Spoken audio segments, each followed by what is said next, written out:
ఏలూరు జిల్లా పోలవరం ప్రాజెక్టును భారత చైతన్య యువజన పార్టీ రాష్ట్ర అధ్యక్షులు బోడి రామచంద్ర యాదవ్ సందర్శించారు. ప్రాజెక్టు పూర్తి వివరాలు ఇరిగేషన్ అధికారులను అడిగి తెలుసుకున్నారు. కాపర్ డ్యాం నిర్మాణం పూర్తి కాకుండానే డయాఫ్రామ్ వాల్ నిర్మించడంతో వరదలకు దెబ్బతిన్నదని మండిపడ్డారు.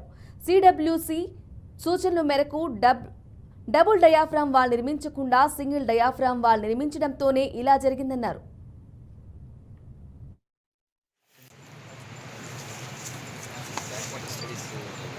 ఆ 2 నెలల్లో ముయ్యొద్దని మాకు సిడబ్ల్యూసీ వాళ్ళు కూడా చెప్పారు. ఎందుకు ముయ్యొద్దని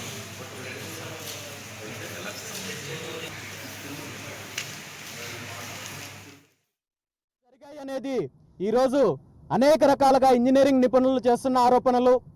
ముఖ్యంగా ప్రాజెక్టు మొదలుపెట్టేక ముందు ఏదైతే స్పిల్వే ద్వారా స్పిల్ ఛానల్ మీదుగా వాటర్ని డైవర్ట్ చేసి ముందుగా కాపర్ డ్యామ్ నిర్మాణం జరిగిన తర్వాత డైవర్ట్ చేసిన వాటర్ మళ్ళీ కన్స్ట్రక్షన్ జోన్లోకి రాకుండా ఏదైతే ఈ డౌన్ స్ట్రీమ్ కాపర్ డ్యామ్ 2 పూర్తి అయిన తర్వాత డయాఫ్రమ్ వాల్ నిర్మించాల్సి ఉన్నా కానీ ఆనాడున్న ప్రభుత్వము ఈ ప్రమాణాలు ఏవి పాటించకుండా కాపర్ డ్యామ్ నిర్మాణాలు పూర్తి కాకుండా డయాఫ్రమ్ వాల్ కట్టడం వల్లే ఈరోజు పూర్తిగా ఇప్పటి వరకు పెట్టిన ఇన్వెస్ట్మెంటు దాని మీద జరిగిన పనులన్నీ కూడా డ్యామేజ్ అయ్యాయి అనేది విషయాన్ని ఈరోజు అధికారులు కాకుండా దీనికి సంబంధించిన నిపుణులు